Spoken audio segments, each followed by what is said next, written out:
잠시 입정하겠습니다.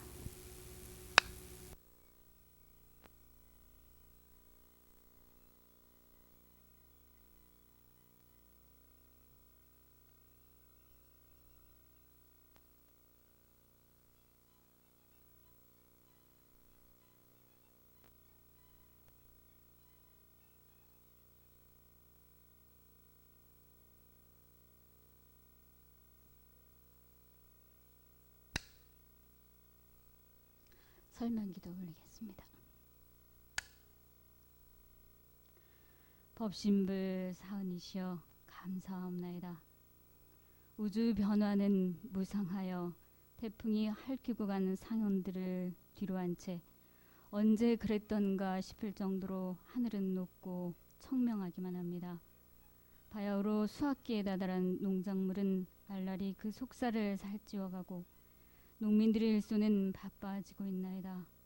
법신불 사은이시여 이즘 저희들은 인간 삶의 명암을 들여다봅니다. 거대한 자연의 위력 앞에 힘없이 모든 걸 다 내어주고 하늘만 바라보며 꺼이꺼이 통곡하는 촌부 모습, 밝고 건강한 웃음으로 일상을 맞이하는 또 다른 모습들을 보며 많은 생각을 하게 됩니다. 저희들의 사명이 무엇인지 고뇌하게 됩니다. 그러나 고뇌만 하기보다 행동하는 모습이 더 아름답다는 것을 알았습니다.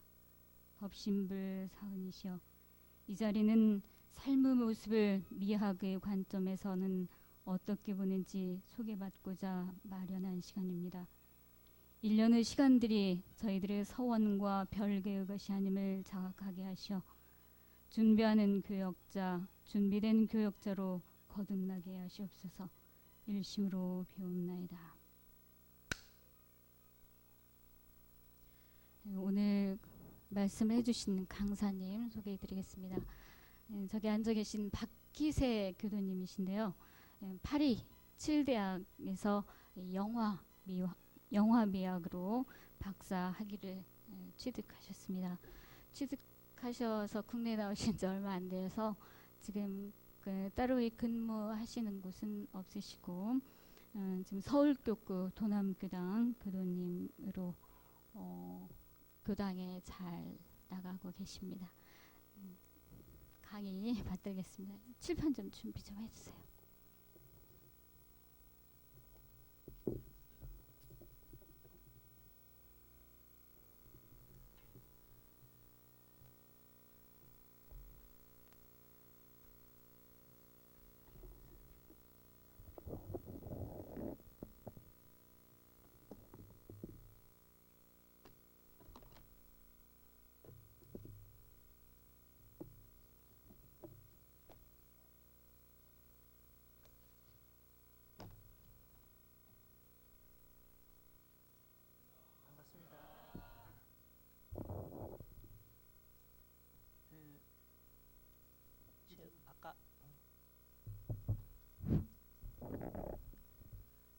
아까 말씀드린 이름은 제 속명이고요. 제 본명은 선자 국자 선국입니다.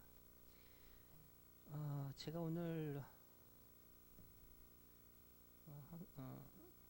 한국에 들어와가지고 처음으로 강단에 서보는 날입니다. 그런 날을 여기서 이렇게 하게 돼서 굉장히 영광스럽게 생각합니다. 먼저 강의에 들어가기 전에 잠깐 칠판에다가 좀 쓰겠습니다.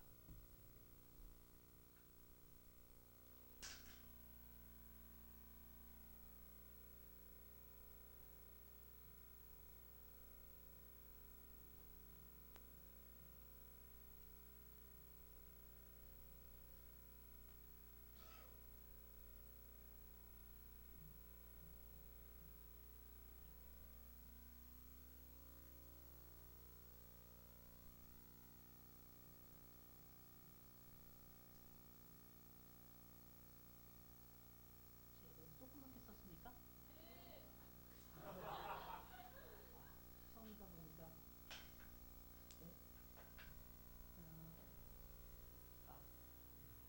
미라는 것은 미적 체험을 거쳐서 미적 결과에 이르는데 그 과정을 미의식 관장을 한다는 그런 표시입니다. 우선 가지고요. 설명을 해드리기로 하겠습니다. 오늘 강의 내용이 미학인데 정확하게 얘기를 하면은 영화 미학이긴 하지만은 영화 미학을 다루기 위해서는 미학 전반에 대해서 우선 다뤄야 되기 때문에 미학에 대해서 우선 말씀을 드리겠습니다.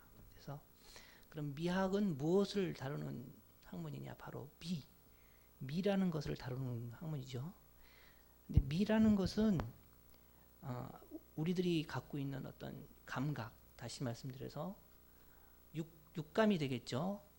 육감을 특히나 그 육감 중에서도 청각이나 시각에 의해서 얻어지는 기쁨, 쾌락의 근원적 체험을 주는 그것이 바로 아름다움이다라고 이렇게 말을 하고 있습니다. 규정을 하고 있는 거죠.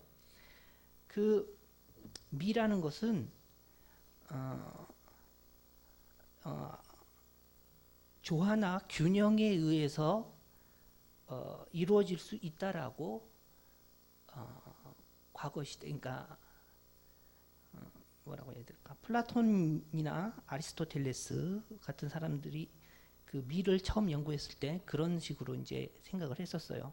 그래서 모든 미적 대상은 미의 이데아를 분유함으로써 비로소 아름답다. 다시 말씀드려서 모든 어떤 미적 존재라는 것은 어떤 커다란 이데아의 분류 서로 분리되어 가지고 나왔던 것이다. 다시 말씀드려서 그 모든 그 물건 속에는 미라는 어떤 요소가 포함되어져 있다라는 그런 생각을 했던 거죠. 그래서 그것이 어떤 인간의 의지에 의해서가 아니라 신의 의지에 의해서 인간들에게 전달되어진다라고 생각을 했었어요. 그래서 미는 어떤 감각적인 성질에 의해서 얻어지는 것이 아니라 모든 미적 대상의 불변부동의 형태로 존재해 있다. 이렇게 말을 하고 있습니다. 따라서 어떤 미적 존재라는 것은 균형되어 있고 절도 있고 저하되어 있는 것이라고 이렇게 생각을 했었어요. 그래서 과거에 그 미라는 것은 어떤 초월적인 가치로서 여겨져 왔었습니다. 그런 것들은 그런 생각은 이건 주로 이제 동양적인 사고는 아니고 미학이라는 자체가 워낙 서양에서 이루어졌기 때문에 이런 그 사고는 그 서양의 기초를 두고 지금 말씀드리는 겁니다. 그래서 중세의 그리스도교가 도입이 됐음에도 불구하고 그 르네상스 초기에 이르기까지 사람들은 그 아름다움이라는 것은 어떤 완전한 것이고 조화된 것이고 그런 것이라고 생각을 했었어요. 그래서 중세의 토마스 아퀴나스 같은 사람은 어떤 그리스도교의 그 이론을 받아들임으로 해가지고 미는 완전성과 조화를 갖춘 사물이 거기에 간직된 형상의 빛남을 통해서 인식될 때 비로소 기쁨을 자아낸다. 미는 신의 빛이고 그 빛을 받아서 완전한 형태로서 빛나는 것이다 라고 이렇게 말을 하고 있습니다. 다시 말씀드려서 어떤 빛남을 통해서 미가 존재할 수 있다. 여기서 빛남이라는 바로 신의 은총을 말하는 거죠.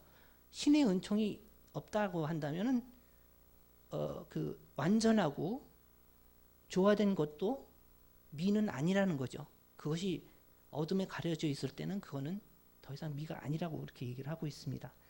그런데 이런 그 고전주의적인 그 사고 방식은 르네상스 시대에 그 인본주의가 도입되면서 서서히 이제 변화되기 시작합니다. 그래서 이제 19세기에 들어서서 낭만파주의 사람들은 이런 조화를 무너뜨리는 그런 사고 방식을 하게 되기 이르는 거죠.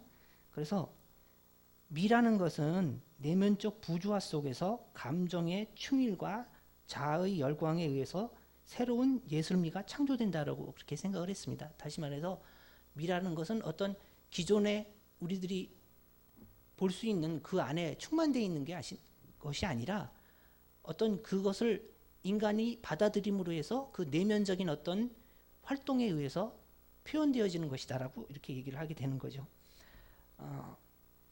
따라서 미라는 것은 어떤 변하지 않는 어떤 형태 속에 있는 것이 아니라 어떤 현상으로 나타나지는 것으로서 항상 숙명적이고 덧없는 성질을 가지고 있다. 다시 말해서 미라는 것은 때와 순간에 따라서 얼마든지 변화가 될 수 있는 가치라는 것이죠. 그러니까 하나의 똑같은 물건이라 할지라도 어제 봤을 때와 오늘 봤을 때, 그리고 다른 장소에서 봤을 때, 이런 때에 따라서 미의 감정은 얼마든지 변화가 가능하다라고 이렇게 얘기를 하고 있습니다.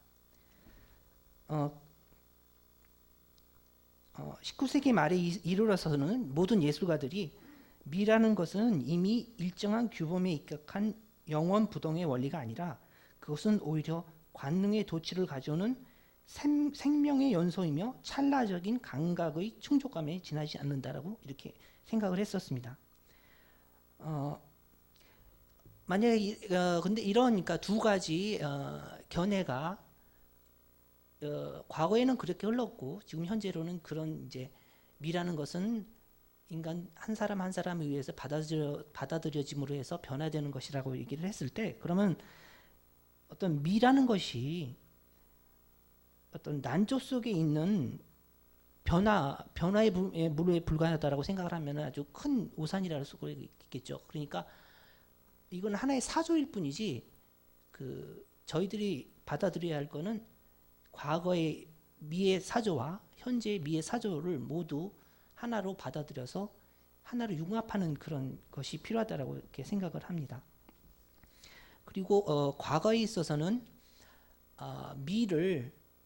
미 자체 하나로만 봤던 것이 아니고 하나의 선이나 또는 진실, 선량함 그런 것과 결부해서 생각을 했었습니다. 그러한 것들이 이제 근대에 이르러서 하나의 개인적인 어떤 충족에 의해서 이루어지는 그런 것이라고 생각했기 때문에 그런 것들을 미적 판단을 선이나 진리한 참된 것과는 구별해서 생각을 하기에 이르렀어요. 19세기 말에 이르러서는. 근데 이러한 사조가 19세기 말에 이끌어가 가지고는 데카당스라고 해서 하나의 악 내지는 부덕 또는 배덕과 같은 그런 요소들과 섞여짐으로 해가지고 아까 말씀드렸던 어떤 카오스라든지 이런 부조화 속에서도 어떤 하나의 미를 찾아낼 수 있다라는 그런 이론에까지 이르게 됩니다. 그래서 미라는 것은 미 자체 하나로만 우리들이 생각할 수는 없는 거고, 따라서 어떤 다른 그러니까 흔히 말하는 선이나 진실이나 아니면 반대되는 요소인 악이나 배덕과 같은 요소와 연결되어져서 항상 판단되어져야 된다라고 생각을 하셔야 될 것 같습니다.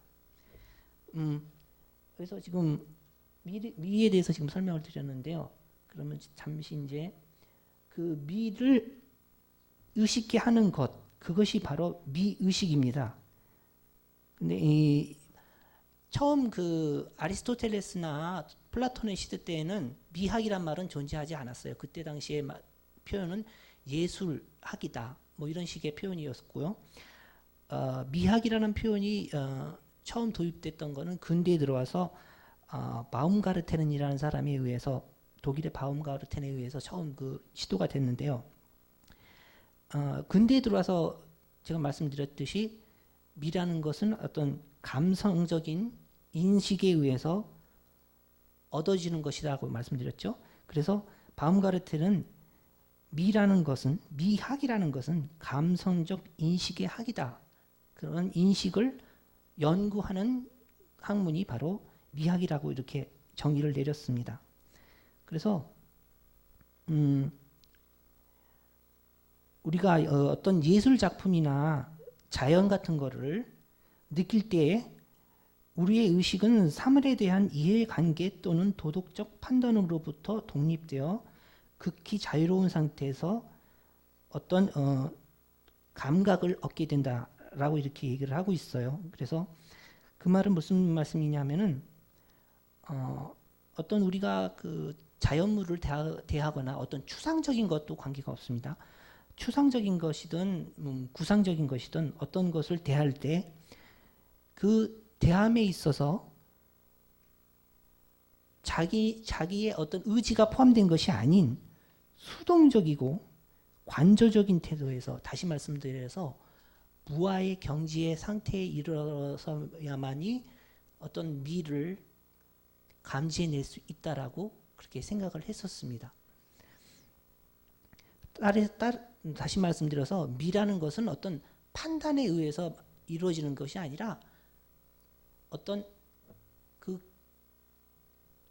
그것과 접촉하는 그 순간 얻어지는 아주 이것이다 저것이다의 것과는 다른 그대로 얻어지는 어떤 감각적인 것이라고 이렇게 말씀드릴 수가 있겠습니다. 다시 이제 미적 체험에 대해서 말씀드리겠는데요. 그러면 이제 이런 미의식을 통해서 우리들이 얻는 것이 바로 미적 체험인데요. 아까도 말씀드렸듯이 미적 체험이라는 것은 또 뭐 모든 다른 어떤 체험과 마찬가지로 객관적인 측면과 주관적인 측면에서 바라볼 수가 있겠습니다. 그렇게 돼가지고 어떤 주지주의냐 아니면 주정주의냐, 현대에 이제 이르러서는 이 두 가지 파로 크게 그 미학을 그 미를 판단하는 기준이 무엇이냐를 크게 주정주의와 주지주의로 크게 나누어지게 됩니다. 그래서 헤겔이라든지 아까 말씀드린 바움가르텐 같은 경우에는 객관적 주지주의, 다시 말해서 어떤 이성적인 논리에 의해서 미를 판단하는 입장이고, 휴미나 듀보스 같은 경우에는 주관적 주정적 미학, 다시 말해서 감정을 우선하는 미학을 하게 됩니다. 그러나 여기서 우리가 주지에서 봐야 할 것은 이제는 인식적 계기나 실천적 계기, 다시 말씀드려서 어떤 객관성은 하나의 그 뒷배경이 되겠고요. 직감적이고 정감적 계기는 하나의 그 주체가 될 것 같습니다. 그래서 어떤 미를 느끼는 방법에 있어서는 우선은 주관이 우선입니다. 그렇지만 객관을 통해서 주관적인 결과를 얻어낼 수도 있다는 거죠. 다시 말씀드려서 하나의 거울이라고 생각하시면 될 것 같아요. 어떤 사물을 볼 때 우리가 직접 보는 것과 거울을 통해서 보는 것 두 가지 방법이 있다라고 생각하시면 됩니다. 주관적인 거는 바로 그 사물을 직접 보는 것이 되겠고, 객관적인 판단은 거울을 통해서 거울의 어떤 굴곡이나 이런 것들을 통해서 보시는 거라고 생각을 하시면 될 것 같습니다. 그래서 이제 이런 미적 체험을 통해서 이제 미적 결과가 나오게 됩니다. 그 미적 결과라는 것은 바로 우리들이 이제 미를 표현하는 그 방식이 되겠죠. 근데 저기 보면은 미를 위에다 써놓고 미적 결과를 아래다 써놨는데, 이 미와 미적 결과가 같을 수도 있고 아닐 수도 있다는 거죠. 똑같다는 의미는 다시 말씀드려서 어떤 자연 상태를 우리가 그림으로 표현할 때 똑같이 그릴 수도 있고요. 아니면 자기의 감성에 의해서 흔히 말하는 추상화나 반추상화로 표현할 수도 있다는 거죠. 그렇기 때문에 미라는 미 자체는 미적 결과와 같을 수도 있고 다를 수도 있다는 것입니다. 그렇지만 그걸 표현하는 방식은 다 똑같다는 거죠. 그래서 이런 미적 결과를 표현했던 방식들이 옛날 과거서부터 나왔던 것들이 이제 흔히 말하는 이제 그 무용이나 음악 같은 거, 그 이후로 문학이라든지 연극, 건축, 미술 이런 것들이 이제 이런 모든 미를 표현하는 하나의 방식으로서 되어 왔었습니다. 그런 예술적인 것들 중에 맨 마지막에 탄생한 것이 바로 영화가 되겠습니다. 그래서 영화는 지금 탄생된 지 100년이 겨우 조금 지났어요. 그래서 진짜 그 다른 예술들에 비하면은 아주 연륜이 굉장히 짧습니다. 그래서 그 100년이라는 그 기간 동안에 근데 엄청난 발달을 해왔고 현재 예술 분야에 있어서 가장 선두주자에 지금 반열에 서 있는 것이 이제 영화 분야가 되겠습니다.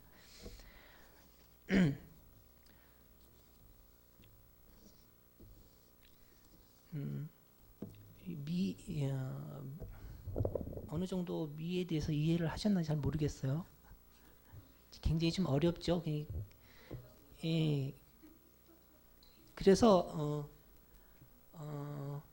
이거는 이제 이론적인 거니까요. 뭐 그렇게 중요시 하실 필요가 없고 제가 말씀드린 객관적인 체험과 주관적 체험 그 두 가지만 알아두시면은 될 수 있을 것 같습니다. 다음은 이제 영화로 넘어가기로 하겠습니다. 그러면 이런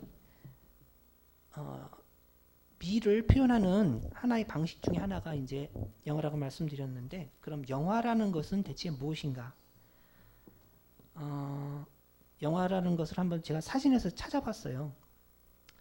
그래서 영화라는 것은 연속 촬영으로 기록한 필름상의 화상을 스크린에 투영, 움직임 있는 영상을 보여주는 장치 및 그렇게 만든 작품이라고 이렇게 표현을 해놨더군요. 다시 말씀드려서 저희들이 일상적으로 보고 느끼는 것을 똑같은 움직임과 같은 시간대에 표현해 줄 수 있는 방법이 되겠습니다. 그래서 이 영화를 만들고자 하는 그러니까 물론 인간이 사물을 그대로 표현하고자 했던 그런 욕망은 인간들이 그 벽화를 그리던 그 시대부터 있어 왔다고 그러긴 하는데요. 그거를 있는 그대로 표현하고자 했던 그것도 그때 당시 벽화를 보면 찾아볼 수가 있다고 그래요. 그래서 동굴 벽화에 보면은 소나 말의 다리가 4개가 아니라 8개도 있고 12개도 있고 이렇게 그림을 그려놨다고 그래요. 그거는 다시 말씀드려서 움직임을 표현하고자 했던 그런 욕망을 보여주는 거죠. 그래서 이런 그 움직이는 것을 있는 그대로 표현하고자 했던 그것들 중에 하나가 이제 그림을 통해서 다시 나온 것이 이제 사진이 되겠습니다. 이제 사진이 나오기 이전에 어떤 그 움직임을 보여줄 수 있는 장치들이 몇 가지 있었어요. 그러니까 그림을 통해서 움직임을 보여주는 그런 장치들이 있었는데, 이를테면은 보셨는지 모르겠지만은 이런 원통 기구 안쪽에다가 그림을 조금씩 다르게 그려놓고 작은 틈을 통해서 그 원통이 돌아가는 걸 보면은 마치 그 말이나 사람이 걷는다든지 뛰는 것 같은 그런 것을 알 수가 있습니다. 이런 장치가 이제 있어져 왔고요. 그러면서 이제 사진술이 발달되면서 그 사진술의 시작과 함께 영화라는 것도 한번 만들어 보자라는 어떤 욕망이 이렇게 생기게 된 것입니다.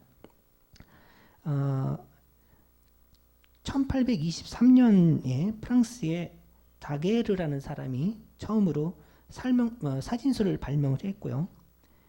그다음에 1878년에 미국의 마이브리지라는 사람이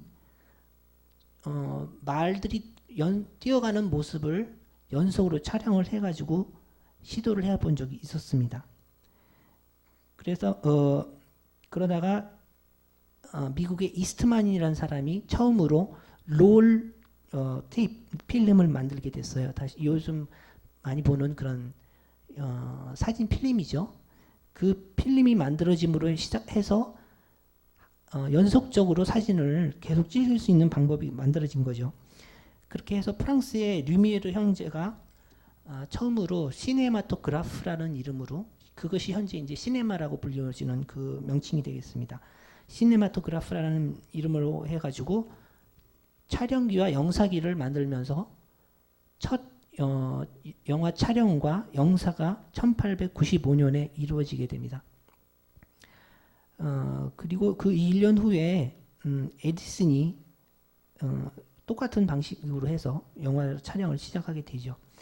그래서 그렇게 보면은 지금 100년이 조금 지난 그 시간을 볼 수가 있겠죠. 처음에 그 영화가 만들어졌던 이유는 사실 어떤 예술적인 의미보다는 어떤 볼거리, 다시 말해서 어떤 경제적인 이유였어요. 돈을 한번 벌어보자라는 어떤 생각하에서 처음에 영화라는 것이 시작이 됐고, 그렇기 때문에 처음 만들어졌을 당시에는 그 어떤 예술성이라기보다는 있는 그대로를 보여주는 그런 필름들이 많이 있었습니다. 다시 말해서 고정된 상태에서 어떤 움직이는 물건을 찍는다든지 아니면 어떤 상황을 찍는다든지 하는 그런 것들이 있었었죠. 그래서 이런 그 리메르 형제에 의해서 사실성과 기록성을 표현해주는 그런 방법이 등장을 했고, 그 얼마 후에 같은 프랑스에 멜리에스라는 그 사람이 있었는데, 그 사람은 그 워낙 그 뭐라고 마술을 하는 그런 사람이었어요. 그래가지고 자기의 마술을 영화에 한번 접목시켜 보자라는 생각을 했던 사람이에요. 그래서 그 사람이 요즘 흔히 많이 영화에서 볼 수 있는 트릭 같은 거, 사람이 나타났다 사라졌다 한다든지 목이 붙었다 떨어졌다 하는 그런 것들을 처음 시도를 했어요. 그래가지고 현재 그 뉴메릭으로, 그러니까 컴퓨터 그래픽이 나오기 이전의 모든 트릭을 그 사람이 발명을 했다라고 생각해도 과언이 아닐 정도입니다. 그 사람에 의해서 그 이후 이제 극 영화라는 부분이 이제 발달이 되게 됩니다.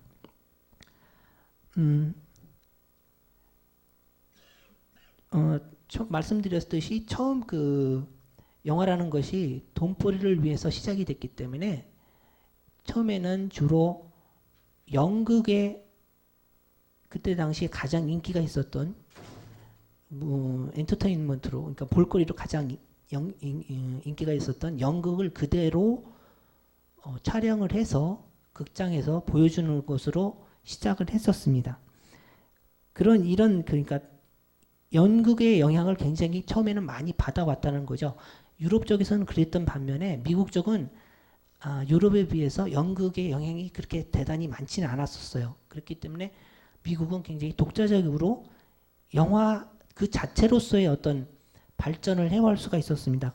그렇기 때문에 초창기에 1차 대전 이전까지만 해도 유럽의 거의 전 세계의 영화 시장을 점유하고 있었습니다. 왜냐하면 그때 당시는 아직 그 영화적으로 많이 기술이 발달돼 있던 때도 아니고 그랬기 때문에 이런 상황에서는 당연히 그 볼거리를 많이 제공해주는 유럽 쪽 영화가 굉장히 우선이었겠죠. 그렇지만 1차 대전이 지나고 나서 미국이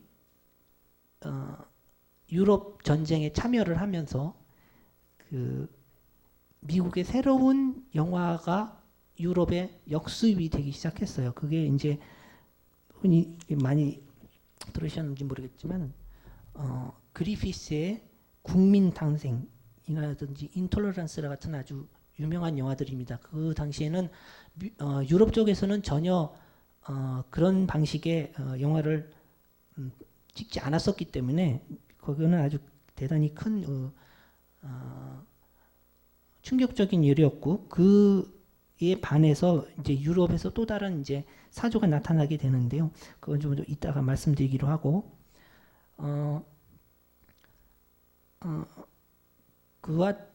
미국이 이제 1차 대전이 지나면서 유럽으로 진출을 하면서 아주 그 대형 영화사들이 하나둘씩 이제 등장을 하게 됩니다.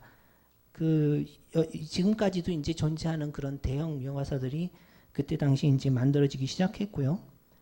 또한 스타 시스템이라는 것도 그때 당시에 이제 등장을 하게 되죠. 다시 말씀드려서 어떤 하나의 영화를 산업적인 것으로 분류를 해가지고 그 자동차 공장에서 차를 만들어내듯이 각자 맡은 부분만 그냥 해 나가면은 하나의 작품이 만들어지는 그런 방식의 시스템이 바로 헐리우드 시스템이고, 물론 지금은 그때와 당시와는 많이 달라지긴 했습니다. 헐리우드 시스템이라는 것도. 하지만 초창기 그 대형 영화사들이 만들어졌을 당시에 그 시스템은 그런 것이었어요. 마치 공장에서 자동차를 하나 만들어듯이 자기 부분만 그냥 맡은 부분만 해내면은 하나의 영화가 만들어지는 그런 식의 그 방식을 채택했던 것입니다.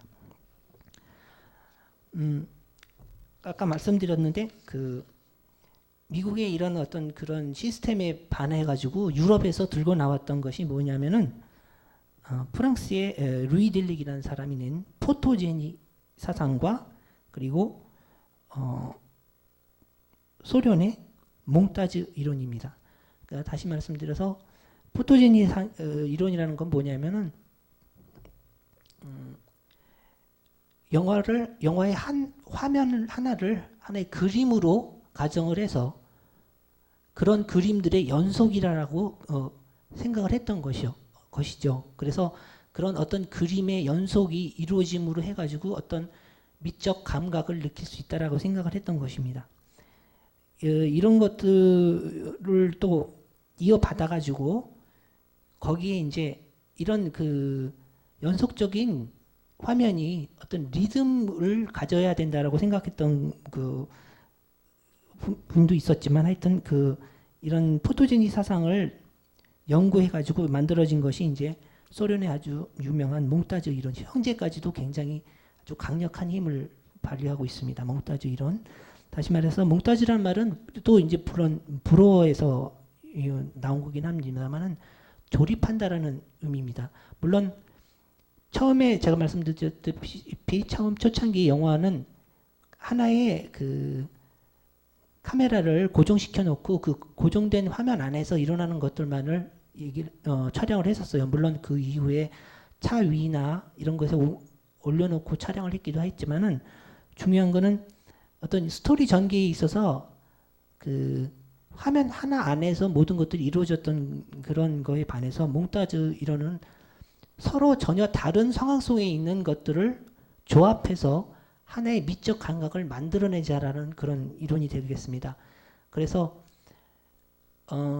이를테면은 전혀 다른 세 곳에서 일어난 일을 단 화면 하나로 구성했을 때 그 주어지는 느낌은 세 개의 화면을 따로따로 보여줬을 때 느끼는 감정과는 전혀 다른 새로운 감정을 만들어낼 수 있다라는 거죠. 그것이 바로 몽타즈 이론이고, 이 이론은 그 소련의 그 우월성을, 당시 그 공산주의가 막 시작됐던 그 소련의 우월성을 보여주기에 아주 대단히 큰 무기가 될 수 있었습니다만은, 그것이 이제 나중에는 미국으로 옮겨가면 미국에는 큰 영향력을 줬던 반해서 의외로 소련은 거기에 반대돼서 그 상징주의적인, 다시 말해서 롱 테이크, 한 번 영화를 찍어서 아주 긴 화면을 만들어내는 그런 영화로 이제 다시 말해서 뒤로 물러서게 되는 그런 영향을 보게 됩니다. 그리고 이제 아까도 말씀드렸던 프랑스의 그 포토제닉 사상이 발전하면서 거기에 반대되는 또 다른 요소가 이제 발전하게 됩니다. 포토제닉은 말 그대로 흔히 말하는 그냥 예쁘게 이렇게 꾸며놓는 방식이라고 한다면은, 그 이후에 다시 등장하는 것은 그 아방가르드라는, 말씀드려서 전위 예술, 지금도 여전히 쓰고 있죠. 전위 예술이란 말. 그 전위 영화가 이제 등장을 하게 됩니다. 그래서 그 전위 예술의 그 가장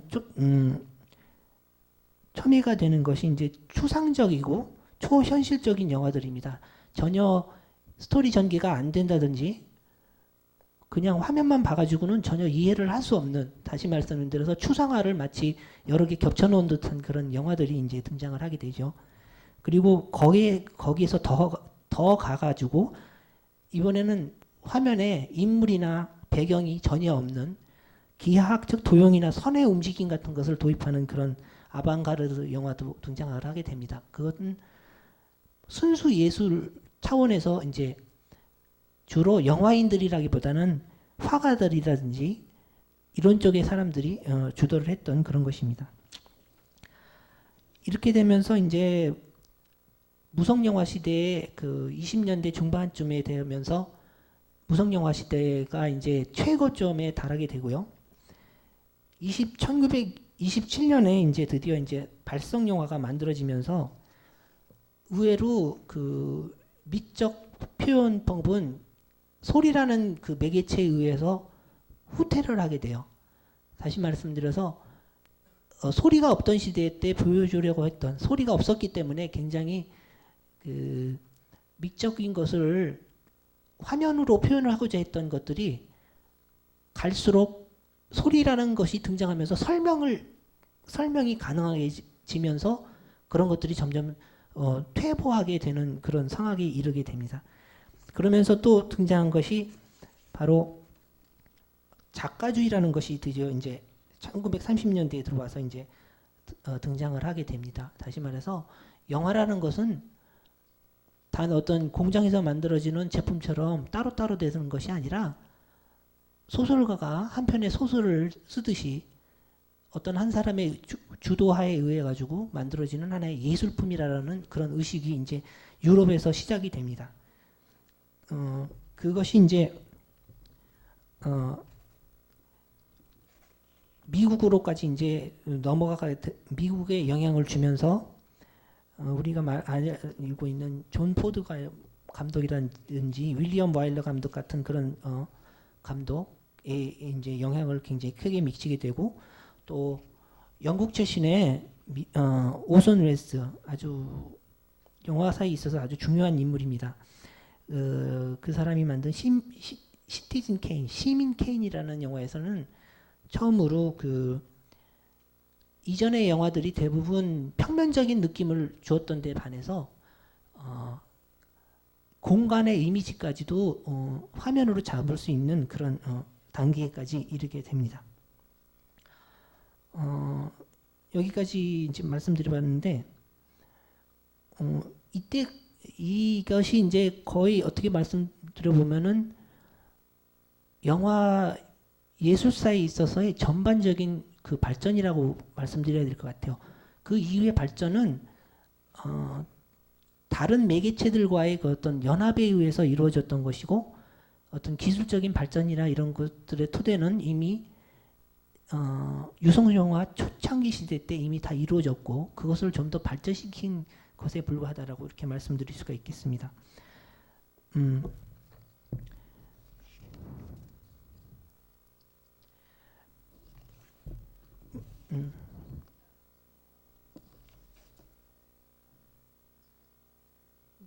밖에 안 지났는데요.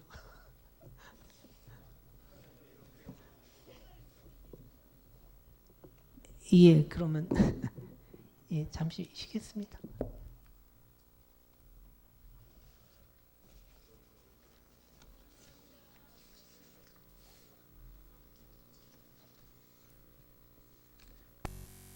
대해서 말씀 많이 드린 것 같은데, 지금 한 1시간 10분 정도 남았거든요. 그래서 이걸 다 얘기하다가는 뭐 끝도 없을 것 같고, 한국 영화에 대해서 잠깐 말씀드린 다음에 영화를 만드는 과정을 보면서 영화를 어떻게 볼 것인가를 한번 말씀을 드릴까 합니다.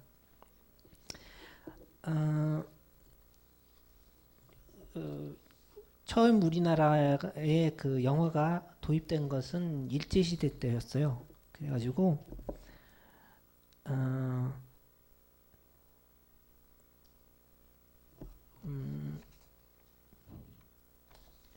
그 나홍규라는 그 사람이 첫 처음으로 아주 처음이라기보다는 아주 그때 당시에 가장 유명한 그리고 우리나라 영화 그 초창기에 거의 독보적인 존재로 이렇게 등장을 합니다. 근데 그 현재 그분의 영화 필름이 남아 있는 게 전혀 없어요. 그래가지고 그분이 어떤 영화를 만들었는지에 대해서는 전혀 지금 알 수가 없는 그런 상황입니다. 그 이후로 일제 시대에 그 만들어졌던 대부분의 영화들은 현재 남아 있는 게 거의 없고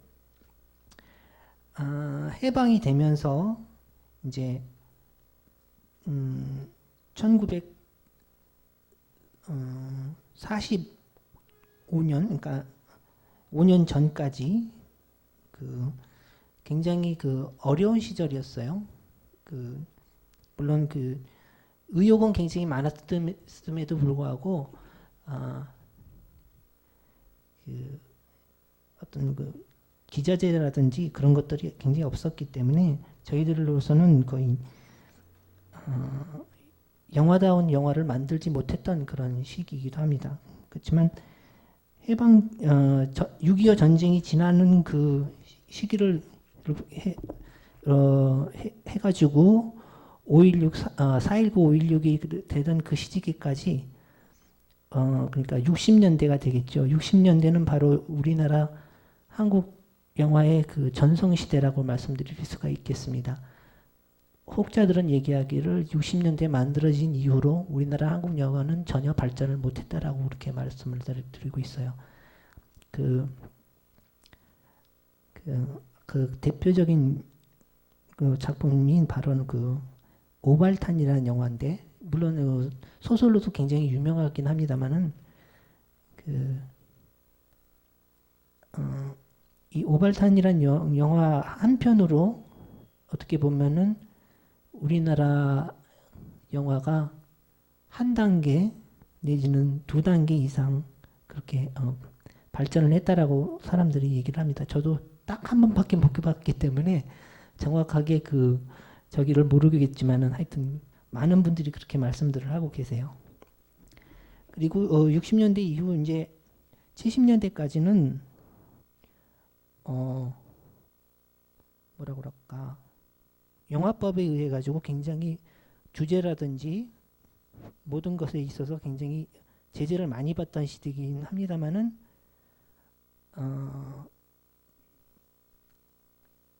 마부라는 영화라든지 남과 북이라는 영화라든지 이런 영화 만추 이런 영화들이 당시 그 아시아권에서는 물론 그때 당시 일본은 유럽권으로 진출을 했던 시기이긴 합니다. 그렇지만 모든 일본 영화가 다 유럽권에 진출했던 건 아니고 단 몇 명 흔히 요새 지금 몇 년 전부터 이제 일본 영화가 개방이 되면서 한국 사람들도 이제 자유롭게 이제 일본 영화를 보게 됐는데 구로사와 감독이라든지 이런 몇몇 감독의 작품이 단지 유럽권에서 새로운 하나의 미학으로서 유럽권에 받아들여졌기 때문에 그것이 먹혀서 그랬을 뿐이지 한국도 그때 당시 일본과의 그 미적 감각을 비교해 보면 전혀 뒤떨어지는 작품들이 아니었다라고 저는 생각을 합니다.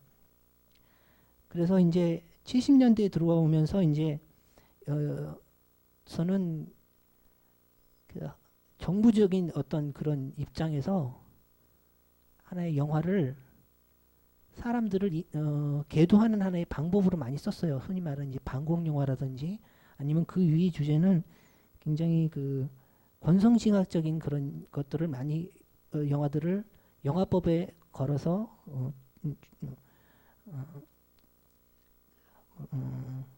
영화법이라는 것을 통해 가지고 걸러냈기 때문에 당시 그 양적으로는 매우 그 제작상에 있어서는 굉장히 많이 만들어졌는지는 모르겠지만은 그 작품성에 있어서는 굉장히 말할 수 없는 그런 상황이었다고 말씀드릴 수가 있겠습니다. 단지 이제 그때 당시 몇몇 그 젊은 감독들이 새로운 것을 시도하려고 했던 그런 것들은 보이긴 합니다. 그리고 이제 80년대에 들어오면서 이제 저희들이 이제 처음으로 외국권으로 이제 영화가들이 이제 진출을 하기 시작했어요. 그래가지고 임권택 감독이라든지 이두영 감독 같은 그런 감독들이 외국의 영화들을 이제 보이면서 처음으로 이제 한국 영화의 그 이미지를 높이기 시작했었습니다. 그래서 1980년대 말에는 외국에서 외국 비평가들이 말하기를 한국의 새로운 물결, 뉴웨이브라고 표현을 했어요. 그때 당시에 한국의 새로운 물결이라고 말을 하면서 박광수 감독이라든지 장선우 감독 등의 작품들을 새로운 평가하는 그런 시대에 들게 됐습니다. 그래서 90년대에 들어오고 90년도에 들어가면서 이제 저희들이 뿌려놓은 그런 것들이 이제 하나둘씩 결과로 나타나기 시작해서 이제 많은 영화제에서 이제 상들을 받기 시작했고요. 그리고 올해 들어와서 아주 굉장히 큰 지금 결과를 많이 보고 있죠. 지금 칸느 영화제에서 감독상을 받았고 베니스 영화제에서 역시 또 감독상과 함께 이제 연기상을 받았어요.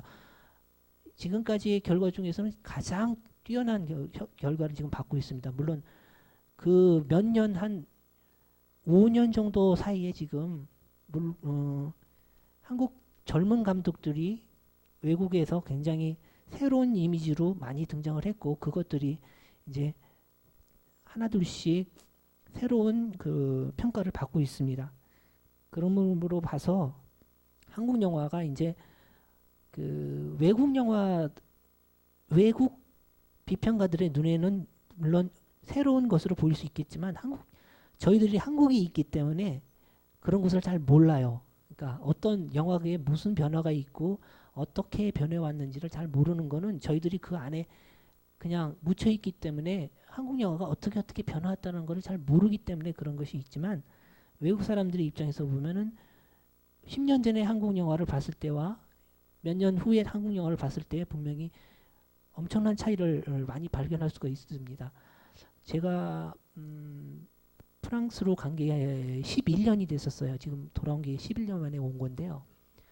제가 11년 전에 한국을 떠나면서 한국에서 봤던 영화는 그때 당시에 이런 영화를 어떻게 해외 시장에 내놓을 수 있을까라는 느낌을 받았던 영화들이 부지기수였습니다. 물론 그 중에 그 만다라라든지 어떤 그런 주제가 뚜렷했던 영화들은 빼고 대부분의 영화들은 굉장히 수준이 낮았던 상황이었어요. 그런데 제가 몇 년 얼마 안 되기는 하지만은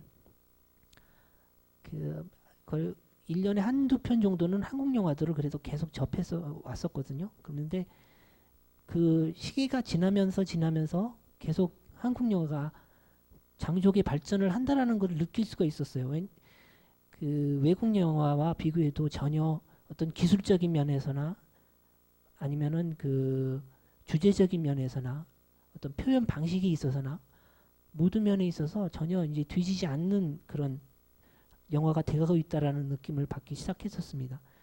그래서 이제 최근에 이제 지금 올해 영화를 받은 상을 받은 취하선이나 오아시스 같은 영화는 제가 보더라도 전혀 외국에 뒤지지 않는 단지 그러니까 자본이 중요한 것이 아니죠. 자본만 있다고 해서 좋은 영화가 만들어지는 건 아니고요. 주제가 확실한 것이냐, 그것을 어떻게 표현하고자 하느냐, 그것이 굉장히 중요하다라고 그렇게 생각이 됩니다. 한국 영화에 대해서는 잠깐 이 정도로 말씀드리고요.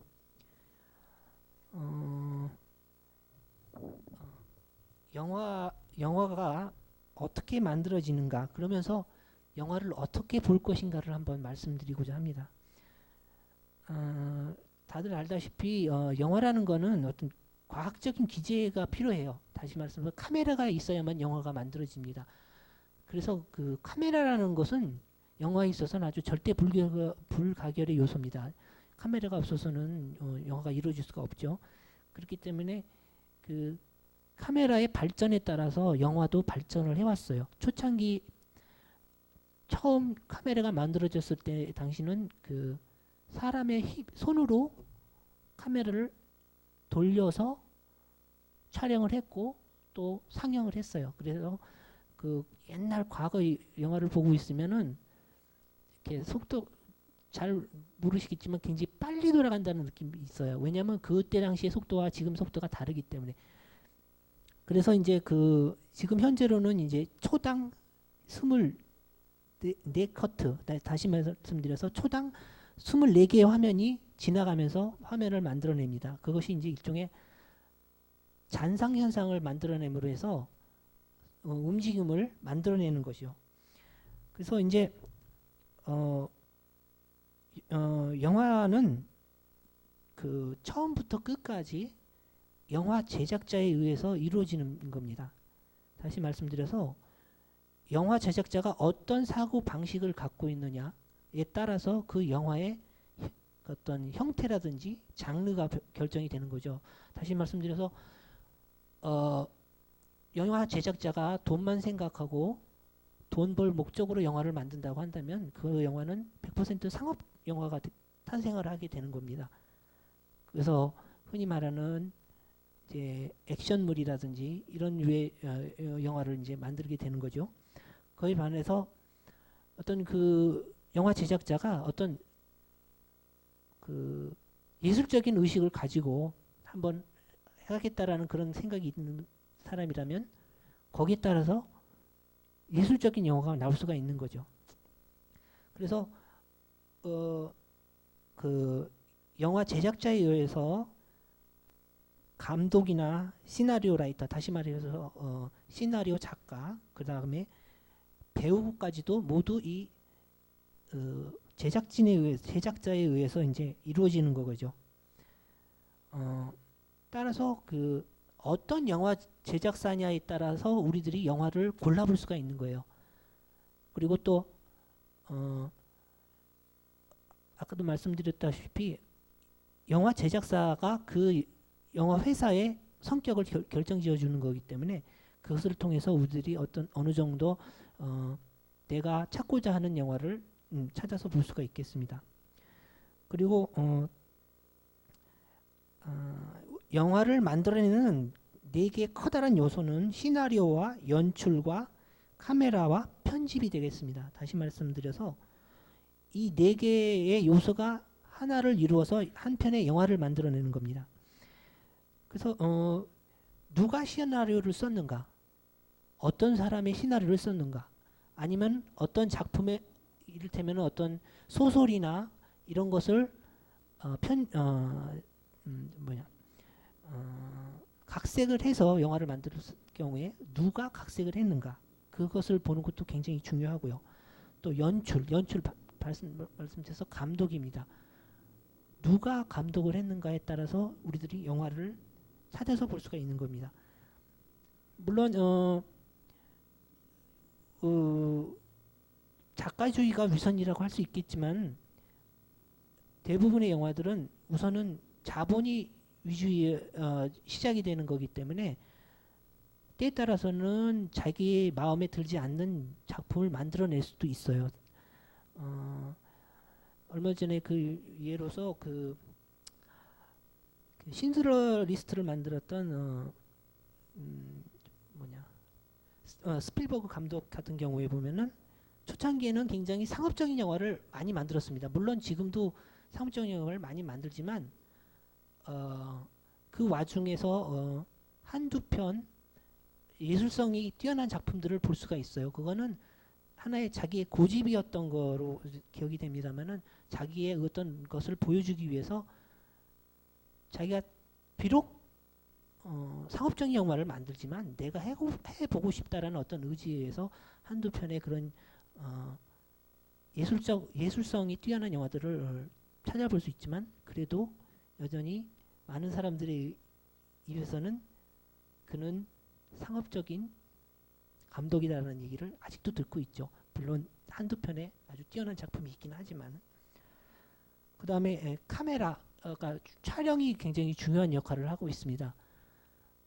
물론 이 카메라 부분에 있어서도 감독의 역량이 또 있을 수 있겠지만 때에 따라서는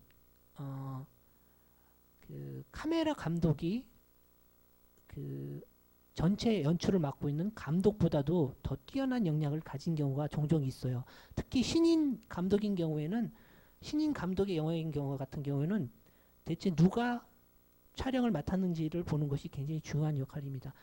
우리나라에서는 사실상 그렇게 촬영의 역할이 초창기에는 중요하지 않았어요. 왜냐하면 그냥 그 시간에 몰리는 그런 촬영들을 많이 했었고, 지금은 현재 90년대 80년대 이후에는 물론 그런 것들이 없어졌지만 1년에 몇 편씩 촬영하는 그런 상황 속에 그런 세세한 부분을 따진다는 건 굉장히 힘들었거든요. 그렇지만 현재 이제 촬영 부분은 굉장히 중요한 역할을 맡고 있습니다. 어떤 부분을 어떻게 촬영하느냐, 어떤 생각을 가지고 촬영하느냐, 그게 굉장히 중요한 부분입니다.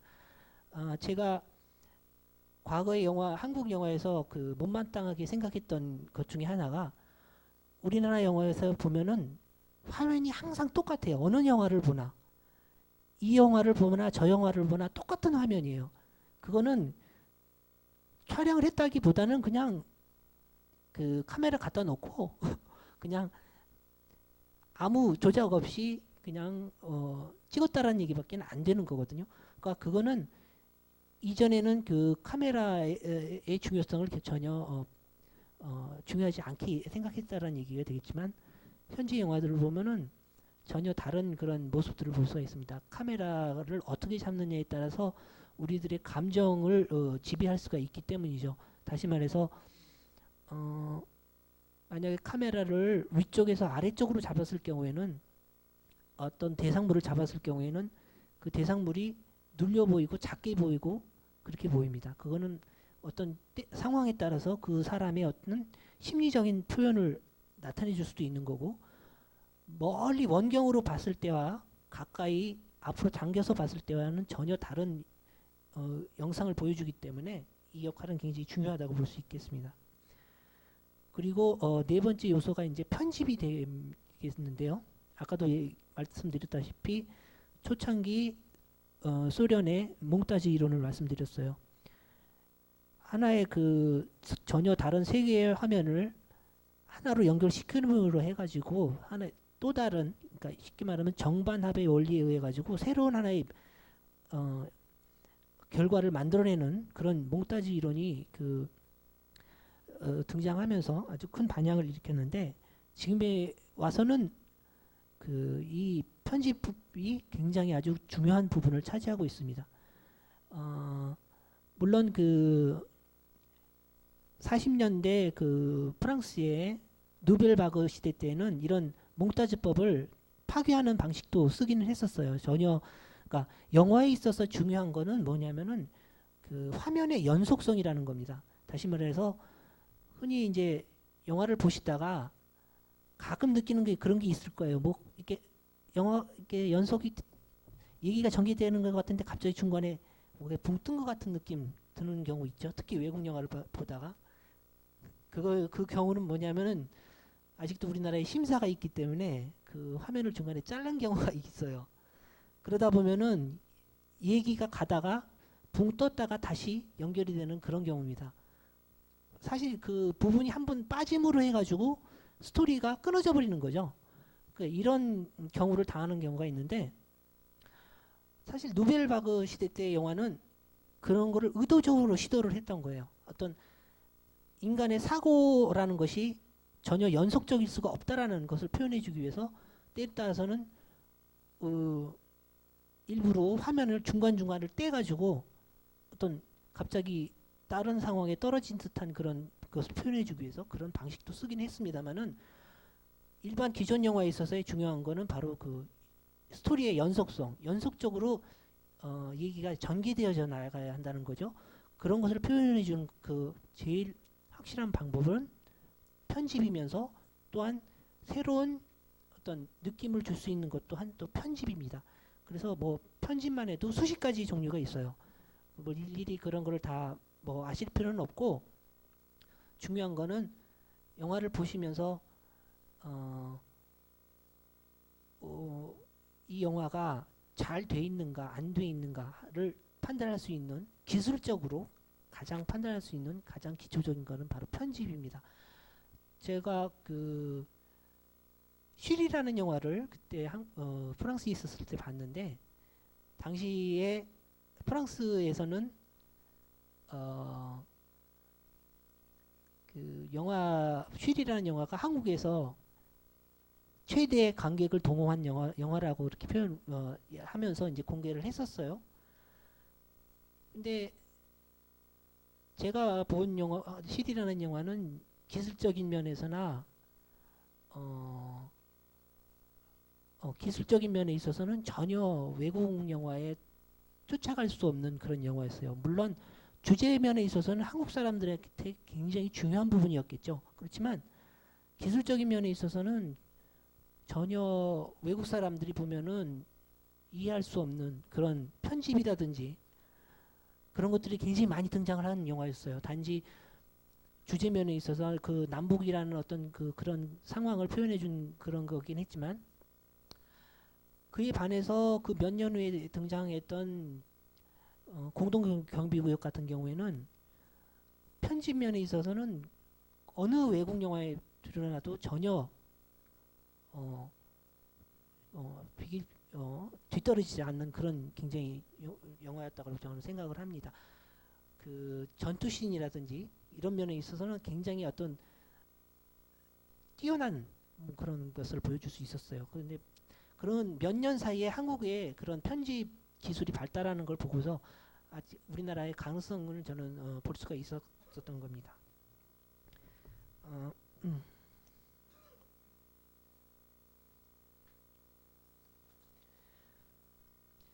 그리고 이제 중요한 것이 이제 연기 부분이 되겠죠.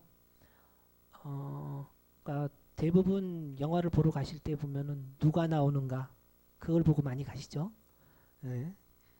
물론 이제 남자분들은 주로 이제 무슨 내용인가를 많이 보시는 것 같아요. 근데 여자분들은 주로 누가 나오는가를 많이 보시더군요. 근데 보면은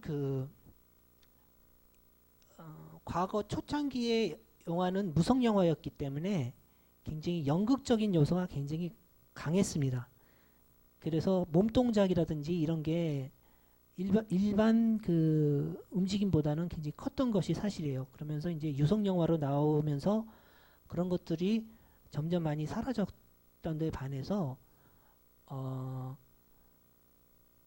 그 연기자의 그 비중이 더 커진 거죠. 그만큼. 그래서 미국에서는 그것을 이용해서 이제 스타 시스템이라는 것이 등장을 했던 거고, 그렇지만은 그 유럽 쪽에서는 연기자도 하나의 그 화면 속에 들어가 있는 구성 요소라고 생각을 했어요. 그걸 이제 그 영화 그 프랑스나 이런 쪽에서는 미장센느라고, 그러니까 쉽게 말씀해서 영화 연출이라고 표현하기도 하고 화면 구성이라고도 표현을 합니다. 다시 말씀드려서 어떤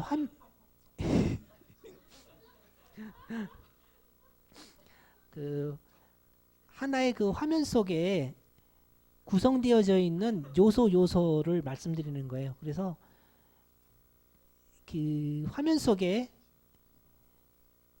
아주 작은 어떤 일단 돌멩이 하나라도 어떤 의미를 전달해주기 위한 하나의 요소이다라고 생각을 한 거죠. 그렇기 때문에 연기자도 그런 의미에서 그 하나의 구성 요소로 생각을 했기 때문에 연기 한 사람의 역량으로 어떤 영화가 이루어지는 게 아니라 그 구성 요소들의 한 파트로서 그 연기자를 취급했기 때문에 그 유럽 쪽이나 이런 영역에서는 영화의 연기자가 그렇게 그러니까 영화를 표현하는 데 있어서 중요한 역할은 안 했습니다. 물론 연기가 별로 형편없어도 된다라는 거는 그런 건 아닙니다. 물론 이태리의 이제 그 누보 헤알리즘이라든지 전후에 있었던 그런 상황을 보면은 아마추어 배우들을 많이 썼다거나 이런 것도 있긴 하지만 하여튼 그런 그 현상은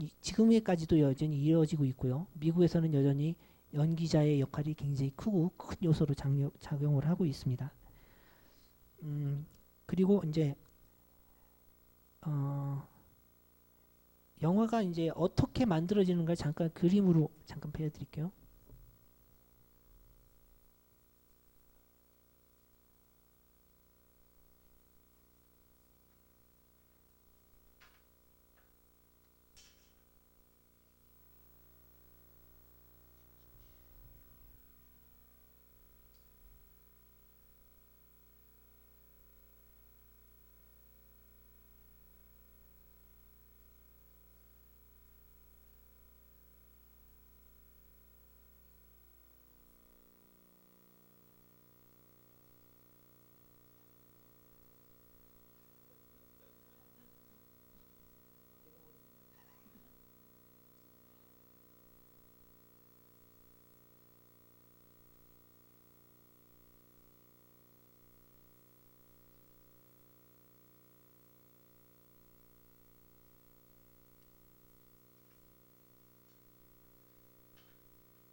대략적으로 표현을 하면은 저런 형태가 될 것 같습니다. 쇼트라는 거는 흔히 이제 영화 촬영하는 거 보셨는지 모르겠지만 레디 고 해서 컷 이러죠. 레디 고에서 컷까지 이루어지는 한 부분, 그게 바로 쇼트입니다. 하나의 그 카메라가 작동을 해서 카메라가 끝나는 그 부분까지, 그게 쇼트예요. 그래서 그 쇼트가 여러 개 모여가지고 하나의 씬을 이룹니다. 우리나라로 장면이라 그러죠. 그러니까 아주 짧은 하나의 스토리가 만들어지는 거죠. 그래서 이 씬들이 여러 개 모여서 하나의 시퀀스를 이루고, 그 시퀀스가 또 여러 개 모이게 되면은 그것이 바로 영화를 만들어지게 되는 거. 이거는 이제 물질적인 표현이 되는데요. 때에 따라서는 하나의 쇼트가 하나의 영화를 만들어낼 수도 있습니다. 이론적인 거긴 하지만은 가능은 해요. 다시 말씀드려서 영화를 한 200m짜리 필름을 가져다가 놓고 한 번에 그냥 찍는 거예요. 그래가지고 영화 끝날 때까지 영화 필름 안 끊고 계속 찍는 거죠. 이게 이를테면 여기다 이렇게 갖다 놓고 찍는다 이 말씀이죠. 그러면 하나의 영화가 만들어질 수는 있는데 그런 거를 시도했던 사람들이 있긴 있었어요. 그거는 이제 예술적인 의미에서 하나의 시도였을 뿐이고 영화적인 영화 미적인 감독에서는 별로 관심 대상이 안 되는 거죠. 그리고 이제 그 영화를 찍는 걸 이제 테이크라고, 영어로는 이제 테이크라고 표현을 하는데, 하나의 쇼트를 만들어내는 것이 하나의 테이크입니다. 그래서 때에 따라서는 이제 시퀀스 같은 경우에는 하나의 쇼트 내지는 하나의 씬으로 만들어져 있는 경우가 종종 있어요. 이런 경우는 여기 계신 분들 중에 혹시 그 서편지 보신 분 계세요? 거의 다 보신 것 같은데, 그 아주 유명한 롱테이크로 되어 있는 쇼트이면서 시퀀스인 장면이 바로 그 고개를 넘어오면서 그 창을 부르면서 넘어오는 장면이 있어요. 저 멀리서 이 앞에까지 단 한 번에 끝난 시퀀스 장면입니다. 그게 하나의 스토리이면서 하나의 쇼트로 이루어지고 있는 거죠. 그래서 하나의 그게 시퀀스를 이루면서 다음 얘기로 넘어가죠. 그런 것이 이제 가능은 하지만 보통 그 수십 번에 다시 수학적으로 계산하면은 뭐 몇백 번 내지는 보통 쇼트 같은 경우에는 한 300에서 350회 정도 이상은 돼야지 하나의 장편 영화가 만들어집니다. 그리고 헐리우드 영화 같은 경우가 이제 암만 해도 쇼트가 굉장히 많이 있고요. 유럽 영화는 그 서정적인 표현을 많이 표현하는 경우가 많기 때문에 롱 테이크가 많기 때문에 쇼트가 굉장히 적은 편입니다.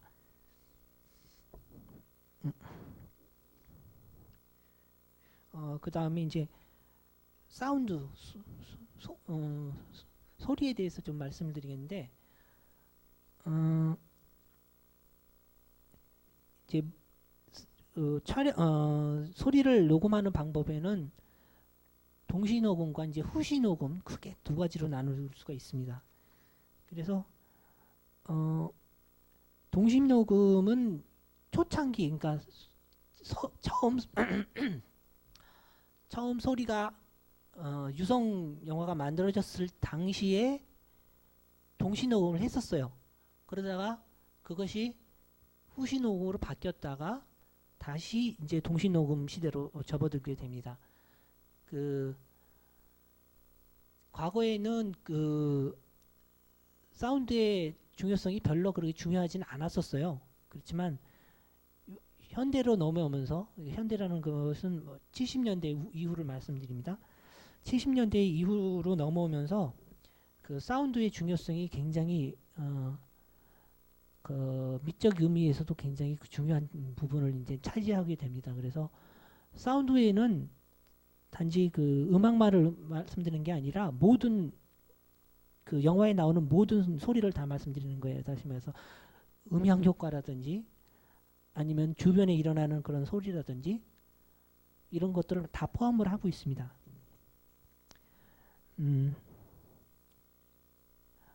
자, 이렇게 해서 이제 영화가 만들어지는 것에 대해서 이제 말씀을 드렸는데, 한 가지 안 든 게 있구나. 촬영을 하는 데 있어서 초창기에는 실내 촬영을 굉장히 많이 했었어요. 그 장소라든지 이런 데 있어서 그 안정적인 것을 표현했기 때문에 실내에서 많이 표현을 하다가 나중에는 이제 실외 촬영과 실내 촬영이 이제 많이 이제 그 대두되게 되는 거죠. 그렇지만 또 다른 한쪽에서는 아무래도 실내 촬영이 어떤 미적 감각이라든지 이런 것들을 개인적인 것으로 표현하기에는 좋았기 때문에 자연적인 어떤 배경을 가지고는 내가 원하는 것을 만들어내기가 굉장히 힘들기 때문에 100% 실내 촬영을 하는 그런 경향이 요즘에는 굉장히 두드러집니다. 과거에 비해서 훨씬 더. 왜냐하면은 요새는 또 게다가 디지털 시대가 등장을 하면서 자기가 원하는 화면을 얼마든지 만들어낼 수 있는 시대가 등장을 했어요. 그래서 이제 더 이상 세트라는 것이 의미가 없어지는 그런 시대가 오지 않을까 그런 생각을 합니다. 그래서 세트라는 거는 그러니까 영화라는 것이 이제 종합예술이라고 그러잖아요. 그렇기 때문에 이제 뭐 문학이니 음악이니 또 건축까지도 포함을 하고 있고 이런 것들을 그 영화를 통해서 저희들이 받아들이는 것이 굉장히 중요하다고 생각을 해요.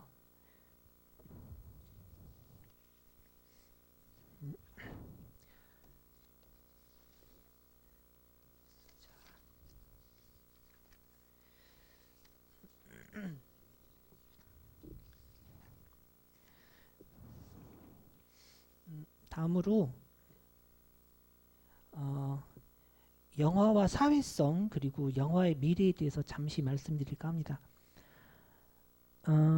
처음 말씀드렸다시피 영화라는 것이 처음은 돈을 벌기 위한 하나의 목적으로 만들어졌어요. 그렇기 때문에 그 영화라는 것이 예술이다라는 것을 예술이다라고 인정받을 때까지는 굉장히 많은 시간이 필요했다라고 볼 수가 있습니다.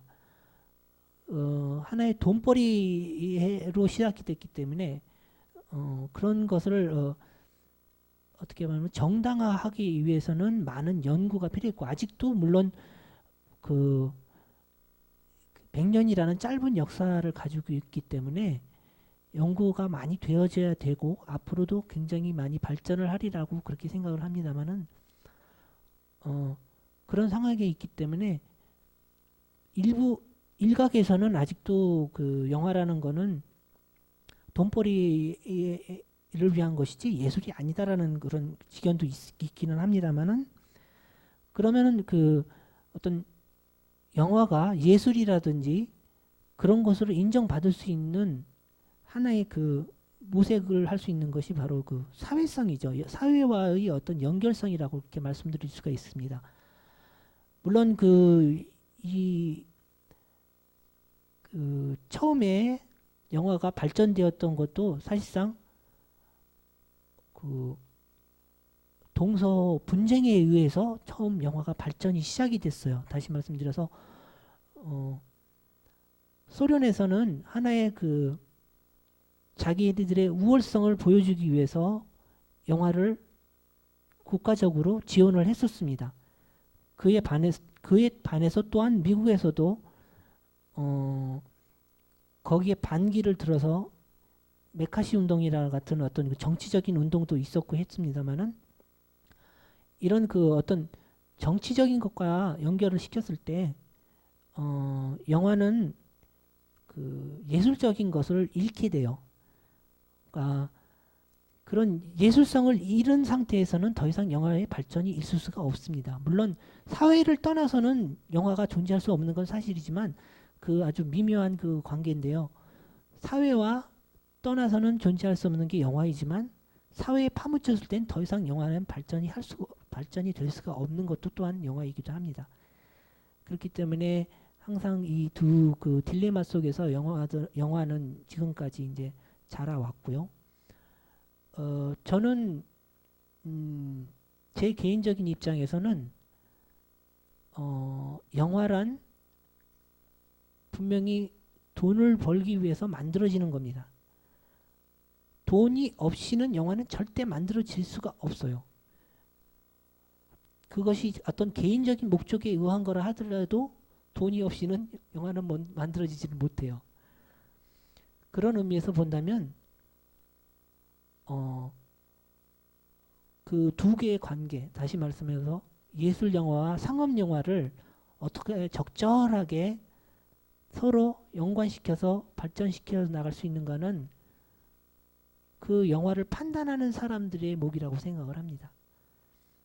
저희들이 그 영화를 보는 첫 번째 목적은 즐거움을 갖기 위해서겠죠. 뭐 영화 보고 나서 영화가 괜히 뭐 돈 잃었다라는 생각 안 받기 위해서 영화 보시지 않습니까? 그러려면은 각자의 그 개인 취향에 따라서 영화를 선택하시게 되는데 그 개인 취향이라고 하는 것 자체도 어떤 우리들의 그 나가야 할 그런 것들과 연관시켜서 한번 생각을 해보셨으면 하는 겁니다. 여러분 대부분이 아니라 모두 이제 교무님이 되실 분들인데 내가 교무가 되었을 때 가져야 할 어떤 기본 사양으로서 영화를 접하시라는 말씀이시죠. 영화를 보시면서 그냥 보고 그냥 즐겁게 지나가는 그런 것이 아니라 어떤 영화 속에서 내가 교무가 됐었을 때 써먹을 수 있는 것, 얻을 수 있는 것, 그것을 찾으시면서 영화를 접해 주셨으면 하는 생각입니다. 지금은 이제 많이 우리나라 영화가 주제면이나 이런 면에서 자유스러워졌어요. 좀 심하다 할 정도로 몇 년 사이에 너무 많이 변하다 보니까 정신이 없을 정도로 우리나라 영화가 조금은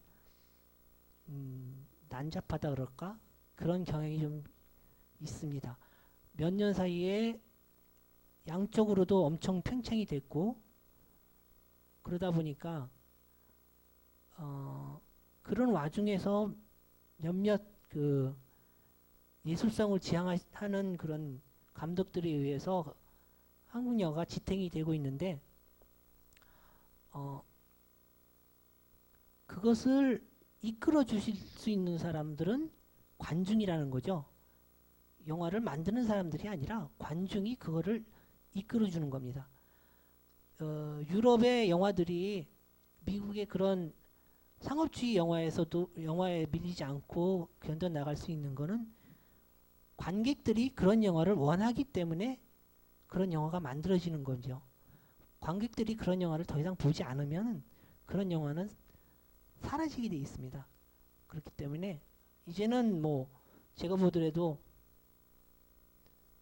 관객분들이 그런 영화들을 예술성 있는 영화를 굉장히 원하시는 것 같아요. 그래서 많이 변한 상황을 볼 수가 있는데 여러분들이 해줘야 될 거는 바로 이런 사회와 경제 속의 그 경제 상황에서 영화를 이끌어 나갈 수 있는 분들은 바로 관객이라는 말씀 드리고 싶습니다. 그리고 이제 영화의 미래에 대해서 잠깐 말씀드리겠는데 누차 말씀드리지만 이제 현재 아직까지도 전 세계 영화를 지배하고 있는 나라는 미국 영화입니다. 그렇지만 이제 조금씩 그 가능성들이 지금 보여지고 있어요. 그 가능성을 보여주는 영화가 유럽 영화가 아니라 아시아 영화라는 거죠. 한동안은 유럽 영화가 미국 영화를 이길 수 있을지도 모른다라는 얘기를 한 적이 있었습니다. 그게 벌써 80년대 초 프랑스에 등장했던 누벨 이마주라는 새로운 영상이라는 그 물결을 탔던 영화들인데 그 영화는 이전 누벨바그 영화만큼이나 큰 파도를 일으키지는 못했어요. 누벨바그 영화는 당연히 미국 영화에 큰 영향을 끼쳤고 그것을 통해서 미국 영화가 더 성장을 할 수가 있었습니다. 그에 반해서 누벨 이마주란 그 단체는 몇 년 가지 못했고 미국 영화에 흡수돼 버렸어요. 그 가장 대표적인 게 여러분들도 잘 아시는 그 택시라는 영화 아실 겁니다. 그 영화를 제작했던 릭 베송이라는 감독이에요. 처음에 시작은 굉장히 프랑스적인 색채를 많이 갖고 있던 감독이었는데 지금은 전혀 뭐 미국 영화인지 프랑스 영화인지 구별이 안 되는 그런 영화를 만들고 있어요. 그런 감독들이 있었습니다. 그렇지 않고 여전히 그 프랑스적 요소를 지향했던 감독들은 쇠퇴가 됐고 그렇지 않은 감독들은 미국식 영화에 그냥 파묻혀버린 그런 상황이 돼버렸습니다. 그에 반해서 지금 현재 우리 한국을 비롯해서 중국이나 대만 그리고 태국 등에 있는 새로운 감독들이 지금 새로운 영상 미학을 가지고 외국 영화들의 도전을 지금 던지고 있습니다. 제가 보더라도 몇 년이라고 말씀드리기는 힘든 일이에요. 왜냐하면 이런 상황이 또 어떻게 될지는 전혀 알 수 없는 것이지만 제가 영화의 미래는 더 이상 자본이 아니라 소재, 무엇을 가지고 영화를 찍을 것이냐, 그리고 아이디어입니다. 아이디어가 뒤떨어진 영화는 더 이상 살아남을 수가 없어요. 그렇기 때문에 지금 할리우드 영화가 그나마 지금까지도 견딜 수 있었던 거는 외국에 그 수없이 많이 널려져 있는 작은 아이디어를 모아서 자기네 자본으로 감싸서 보여줬기 때문입니다. 그것을 계속 해왔기 때문에 헐리우드 영화가 살아남을 수 있었어요. 그렇지만 이제는 더 이상 동양의 영화들이 거기에 눌려 있지는 않게 된 거죠. 아까도 말씀드렸다시피 소자본으로 충분하게 자신의 아이디어를 표현할 수 있는 시대가 왔습니다. 바로 디지털 시대죠. 디지털이라는 그 아주 막강한 무기가 생긴 이후로 적은 자본으로도 물론 뭐 그 스타워즈가 같은 그런 뛰어난 화면을 만들어내지는 못하겠지만 적어도 자기가 의도했던 것을 표현할 수 있는 그런 단계까지는 가능합니다. 그렇기 때문에 이런 아이디어와 소재를 가지고 충분하게 외국 자본과 싸워서 이길 수 있으리라고 그렇게 생각을 합니다.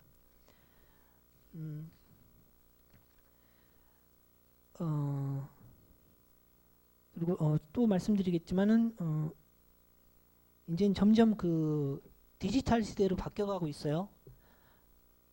더 이상 이제 그 배경이 필요 없는 영화가 이제 등장을 하는 거죠. 얼마 전에 나왔던 스타워즈 같은 경우는 인물만 빼놓고 나머지 부분은 다 그래픽으로 처리를 해서 영화를 만들었습니다. 물론 그 70년대 초에 100% 그래픽으로 만든 영화가 있었긴 했었어요. 그 인물마저도 다 그래픽으로 써가지고, 그러니까 그렇다고 해서 그는 만화 영화는 아니고 사람을 그 복사를 해서 영화를 만드는 거니까 그 만화 영화라고 보기는 힘들고, 그런 식의 이제 100% 컴퓨터 그래픽을 통해서 만들어진 영화가 있었는데, 앞으로는 혹자들은 또 그런 얘기를 합니다. 그 가공적인 게 많아지면은 거기에 대한 반대 성향도 나타난다는 얘기를 하면서 옛날로 회귀해 가는 영화가 만들어질 것이다라는 얘기를 하긴 하죠. 그렇지만 아직까지는 그 흐름으로 봐서 디지털의 시대는 더 발전이 되리라고 그렇게 생각이 됩니다. 그리고 이제 극장 같은 경우도 지금 보면은 화면이 점점 커지고 있어요. 그 이전에 작은 화면에서 점점 화면이 커지고 있고 또 더욱 선명한 화면으로 점점 바뀌어갑니다. 물론 거기에 이제 그 사운드, 소리도 굉장히 중요한 부분을 차지하죠. 그런 부분이 본다면은 사람들이 이전에 70년대에 그 TV에 한동안 그 극장 관객들이 그 손님들을 뺏긴 적이 있죠. 바로 TV를 통해서 영화를 볼 수 있었기 때문에. 그렇지만 이젠 다시 또 관객들이 극장을 찾게 되는 이유가 그런 것입니다. 새로운 미디어들이 등장을 했기 때문에. 그렇지만 또 다른 게 하나 또 생겼죠. 요새 인터넷이 생기면서 자기가 원하는 시간에 아무 때나 영화를 볼 수 있는 그런 상황이 등장을 했어요. 또 다른 하나의 그 뭐 상대라고 하자면 상대라고 할 수 있겠는데, 그것도 또한 그 하나의 해결책은 찾을 수가 있겠죠. 다시 말해서 인터넷으로만 방영이 되는 영화를 만드는 거죠. 극장을 통해서 만들어지는 게 아니라 요새 보면은 그러니까 비디오용으로만 영화를 찍는다고 하는데, 그것과 마찬가지로 인터넷용으로 영화를 촬영하는 그런 방법도 이제 등장을 하게 될 것 같습니다. 그리고 또 이제 앞으로 또 발전해 볼 수 있는 것이 이제 3차원 영화가 되겠어요.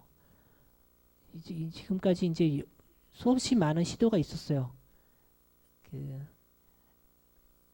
뭐라 그럴까, 이제 안경 같은 거를 끼고 봐가지고 사람이 마치 화면에서 튀어나오는 듯한 그런 영상을 받는 그런 것들이 시도되어 왔지만, 앞으로는 아마 디지털 영상이 등장을 하게 되기 때문에 앞으로는 레이저에 의한 3차원 영상은 아주 보편화되지 않을까, 그런 생각이 듭니다. 그것도 그렇게 먼 옛날 얘기는 아닐 거라고 생각이 듭니다. 그리고 이제 더 이상 필름이라는 게 존재하지 않을 시대가 올 수도 있겠어요. 그때 되면은 과거에 그 양쪽에 이렇게 구멍이 뚱뚱뚱 뚫려 있는 그런 필름이 아니라 CD라든지 이런 것으로 이제 대체가 되는 그런 시대가 올 것 같습니다.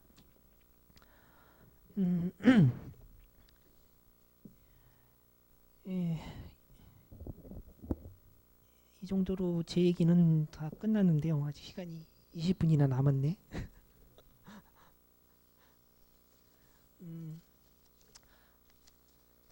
혹 궁금하신 점이라든지 또 뭐 관심 있으신 거라든지 질문을 해주시죠. 예.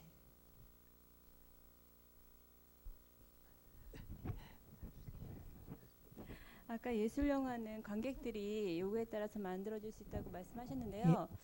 그 몇 년 동안 사실 예술 영화 찾아보기가 좀 어려웠거든요. 예. 그래서 참 극장 가기가 짜증날 때가 참 많았는데 우리나라의 예술 영화도 사실 자주 못 나오는 형편인데 외국 같은 경우는 유럽은 그런 게 좀 많이 있는 걸로 알고 있었는데 예. 저희들이 영화제에서 상을 탔다고 하더라도 국내에서 수입이 안 되면 볼 수 있는 기회가 거의 없더라고요. 그래서 그런 그 통로가 현재는 어떻게 되는지 알려주셨으면 좋겠거든요. 현재 그 우리나라 외국 영화의 수입은 전적으로 수입사들의 손에 달려 있죠. 그렇지만 그 몇 년 전까지만 해도 근데 그 수입사들이 우리나라 영화와 외국 영화를 어느 정도 이렇게 나눠서 했던 걸로 알고 있어요. 근데 지금은 이제 그 규칙은 없어진 거로 알고 있고, 대부분 그 예술 영화라고 흔히들 얘기하는 영화들은 대부분 비디오로는 다 나와 있어요. 근데 비디오만 가지고는 사실상 그 영화의 맛을 느끼기가 굉장히 힘든 건 사실이지만, 그나마 그래도 찾을 수 있는 거는, 제가 몇 년 전에 이제 그 비디오점을, 그러니까 몇 년 전에 왔을 때 비디오점을 찾아가지고 제가 원하는 비디오를 물어봤더니 그런 비디오는 여기 없고 저기 그 서울에 가면 청량리에 거기 가면은 옛날 비디오만 이렇게 모아놓은 가게가 있어요. 그런데 가야 겨우 찾을 수 있을 거라고 그러더라고요. 그렇다고 해서 전혀 없는 건 아니고, 그나마 어느 사람들이 수입을 해다가 그거를 비디오로 만들어서 그래도 배급을 하고는 있다라는 것이 저는 그래도 고맙더라고요.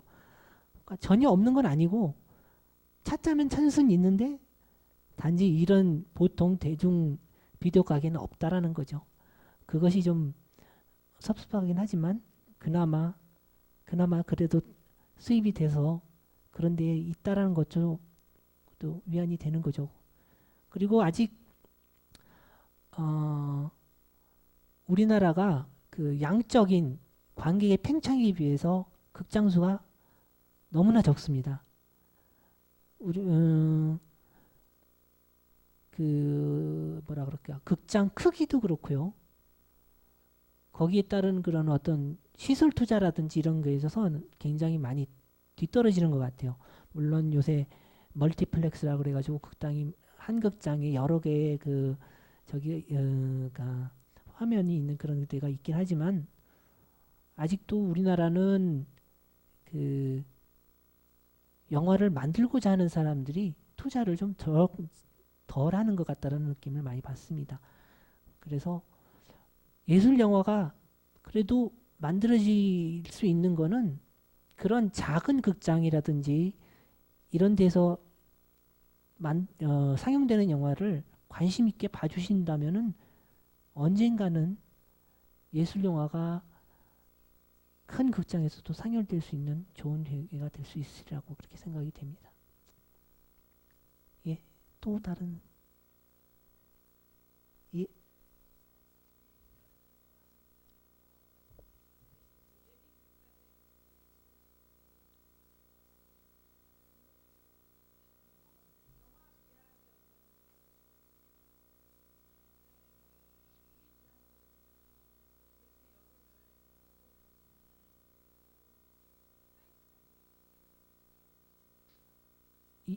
영화 사이트 말씀하시는 거?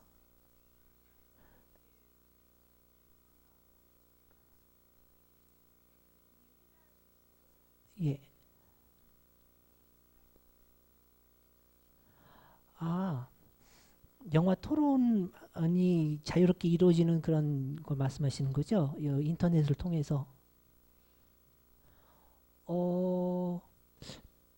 제 개인적인 거는 토론을 하는 그런 곳은 발견을 많이 못했어요.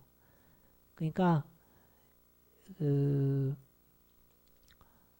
단지 영화 소개 정도로만 이루어질 정도이고 단지 그 글을 좀 올려놓고 이런 정도의 그 영화 사이트들은 많이 있긴 했지만 어떤 깊이 있게 토론하고 그러는 쪽은 그렇게 많지는 않고요.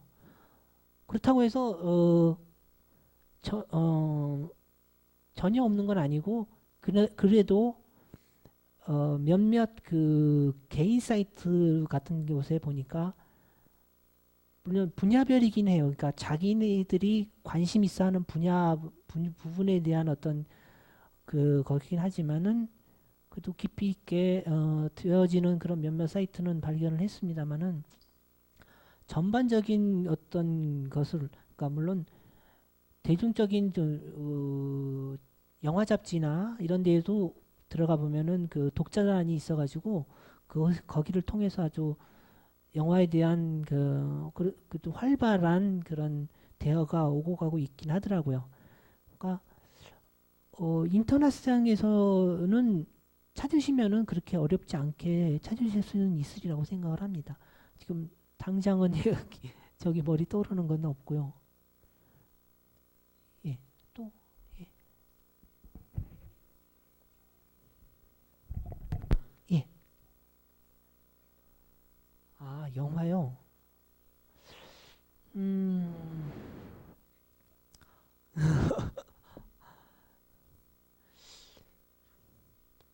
어떤 쪽으로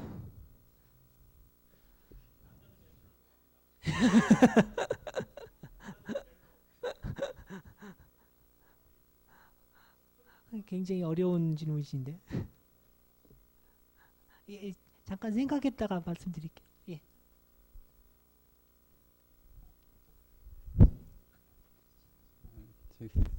저기 시퀀스에 대해서요. 예. 그 앞에 거는 좀 이해를 하겠는데 예. 그거 조금 한번 다시 설명 좀 해주셨으면 좋겠고요. 예. 또 한 가지는 저기 그 예전에 보면은 한국 영화랑 외국 영화랑 가장 차이가 나는 게 그 사실성의 문제, 사실성. 그 예. 리얼리티 예. 그 부분이 이제 예. 좀 그러니까 한국 영화를 많이 외면하게 하는 저 개인적으로도 그렇고 좀 그런 부분이 됐던 것 같은데 그 영화에 있어서 그 리얼리티의 그 의미나 그 관계 어떻게 봐야 되는지 그렇죠.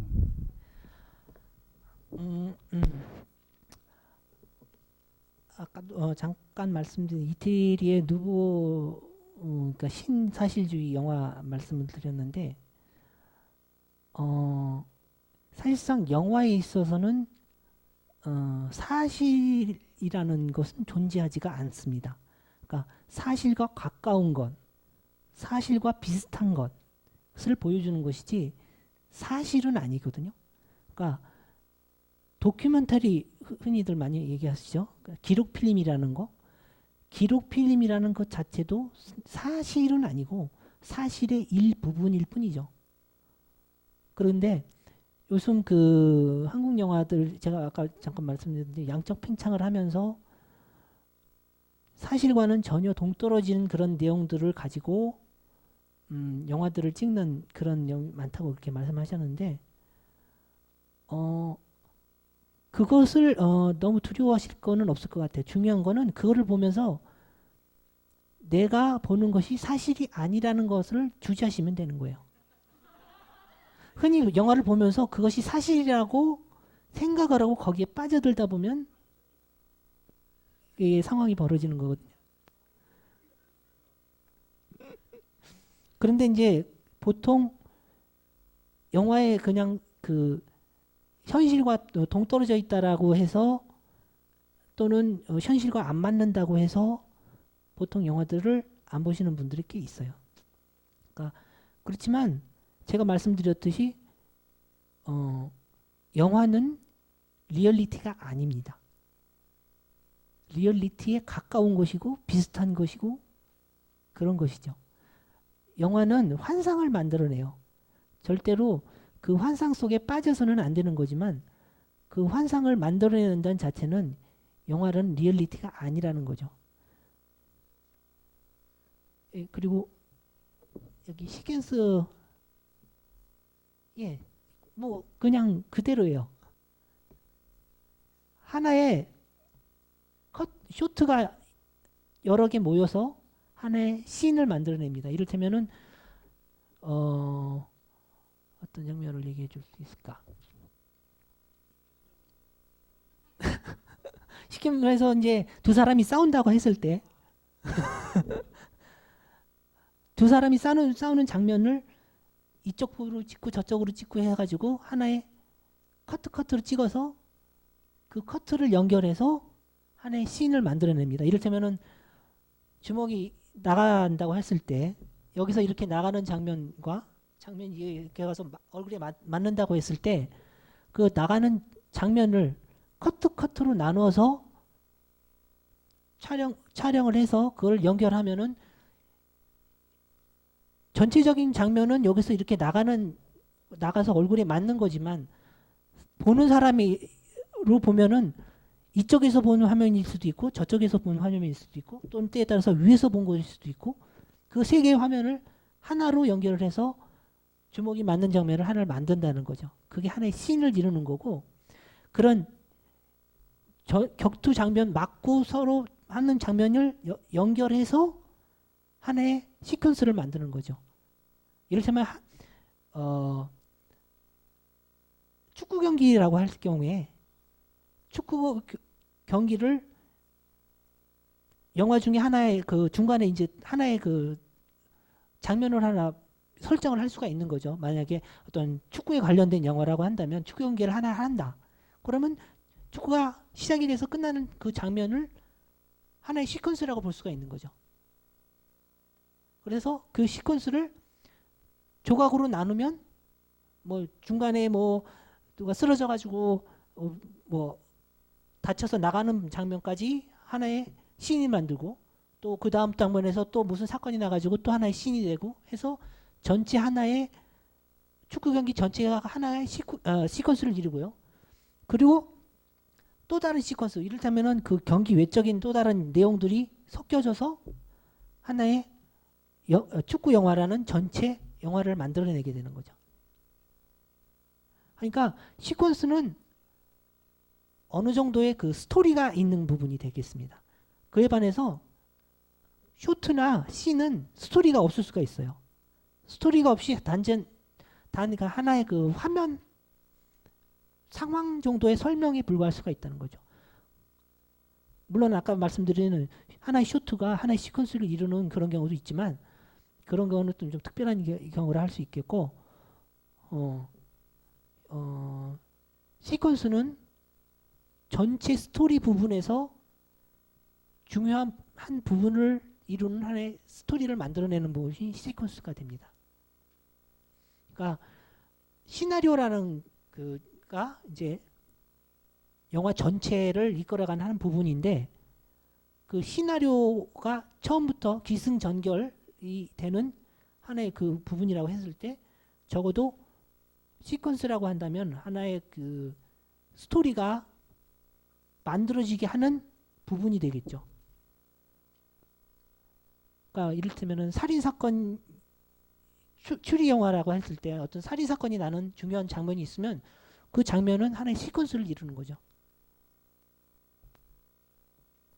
그 전체 스토리에 영향을 주는 부분. 그게 시퀀스입니다. 예. 예, 또 질문 있으시면. 예. 예.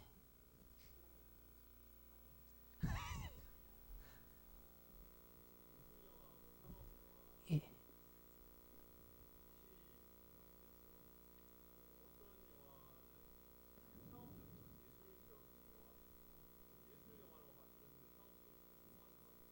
예. 예. 예.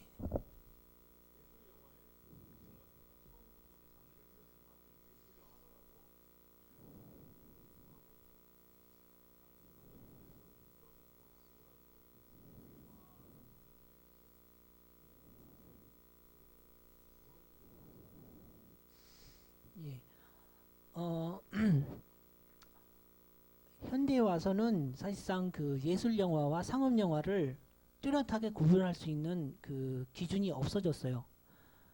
왜냐하면은 모든 제작자들이나 감독이나 어떤 시나리오 작가나 다들 자기 자신들의 어떤 의도를 가지고 한다라고 얘기를 하니까. 그렇지만 이렇게 구별을 해주시면 좀 편할 것 같아요. 하나의 영화를 봄에 있어서 전체적인 스토리의 전개를 해 나갈 때 필요 없는 부분이 많은 경우, 그러니까 전체 스토리에 비해서 그것을 꾸며주기 위해서 많은 액세서리를 썼다는 얘기죠. 액세서리를 쓴 영화는 상업 영화라고 생각을 하시면 됩니다. 다시 말해서 별거 어떤 하나의 하나를 보여주기 위해서 거기에 군더더기를 많이 붙인 듯한 그런 영화들이 많이 있어요. 그것이 바로 상업 영화죠. 쉽게 말하면 단순하게 표현해도 그것이 전혀 전달되는데 무리가 없는데 거기에 하나를 표현해 주기 위해서 군더더기를 많이 붙인 것, 그런 영화가 바로 상업 영화입니다.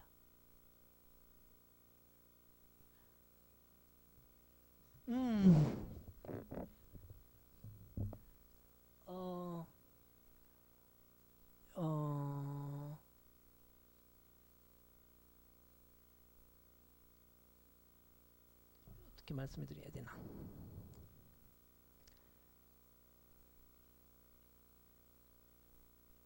아까 저기 말씀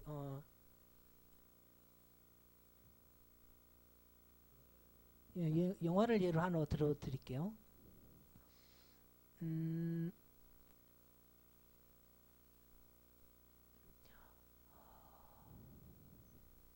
한국 영화는 기억이 없고.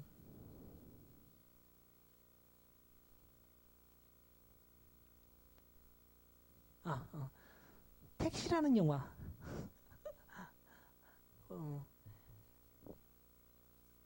그 택시라는 영화는 보면은 사실상 그 스토리는 아주 간단하거든요. 그러니까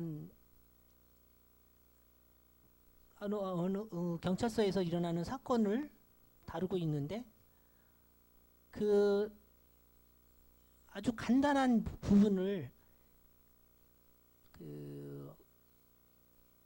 뭐라 그럴까, 많은 것을 동원해서, 쉽게 말하면은 자동차 경주라든지 뭐 등등 해가지고 모든 것을 동원해서 부풀려서 간단한 얘기를 과장되게 표현을 한 것이 바로 택시라는 영화입니다. 볼거리가 많은 영화죠.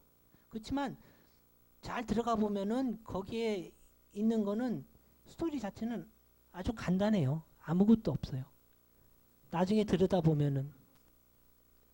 그러니까 이런 식의 영화들, 그러니까 사고를 사람들로 하여금 생각 없이 보게 만드는 영화들, 그런 영화죠. 그렇지만 모든 것이 또 그렇다고 말씀드리는 건 아니고, 그렇게 화려하게 꾸며져 있음에도 끊임없이 사고를 불러일으키는 그런 것들이 있죠. 그러니까 그냥 생각 없이 볼 수 있는 영화라고 한다면 그거는 상업 영화죠. 그렇지만 똑같은 것이라고 하더라도 계속해서 보는 사람으로 하여금 왜 그렇게 됐는가 라든지 왜 저런 상황에 빠져야 됐을까 라든지 그런 어떤 사고를 계속 불러일으키게 되는 영화. 물론 그런 영화를 싫어하시는 분들이 많이 있겠지만 어떤 그 인간의 모습을 단순 명확하게 무자르듯이 이렇게 딱 표현한 게 아니라 인간의 모습은 때에 따라서 상황과 어떤 그 경우에 따라서 변할 수 있는 건데, 어떤 단순 세포적인 방법으로 표현을 하는 그런 영화들이 있어요. 그런 영화는 상업적인 면에서는 받아들이기 편하기 때문에 사람들이 보는 봄에 있어서 받아들이기 편하기 때문에 그런 식으로 이제 표현을 하게 되는데요. 그런 것이 아니라 인간에 있는 그 모습을 보여줌에 있어서 절대로 그 어떤 단순 명약성만으로 표현을 한다는 것은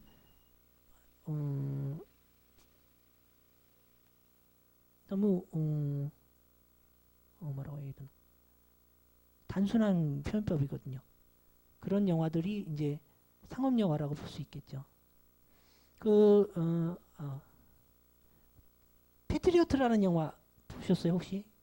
멜 깁슨이 나오는 전쟁 영화인데 그 영화도 보면은 아주 단순 명료해요. 그 사람의 변화는 전혀 그 주인공은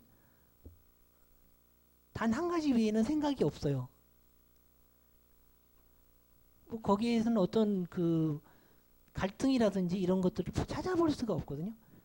그렇지만 그치, 한 사람이 인간으로서 그럴 수 있을까라는 어떤 그런 느낌이 드는데 그런 식의 어떤 그 너무 그 일방적인 그 사고를 이끌어가는 영화는 상업적인 영화라고 보시는 게 좋을 것 같아요.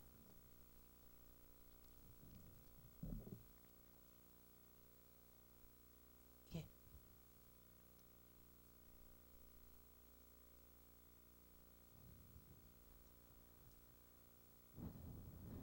예, 감사합니다.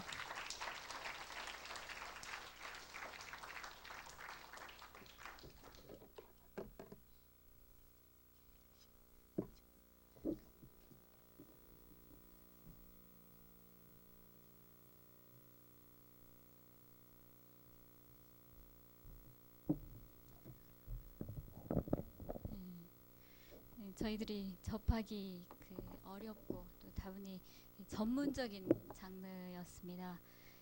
영화 미학에 관해서 대략적인 소개를 받았는데 앞으로 영화뿐만 아니라 이런 미적인 관심을 가지고 사물들 그리고 현상들을 바라볼 수 있는 그런 안목 가지셨으면 하는 바람입니다. 공고 드릴게요. 그 시간 끝나면 내는 거 있죠? 내는 거를 추석 명절 가기 전까지 여유를 드릴 테니까 그때까지 잊어버리지 마시고 내시기 바랍니다. 이상으로 2002학년도 2학기 교환강좌 시간 마치겠습니다. 감사합니다.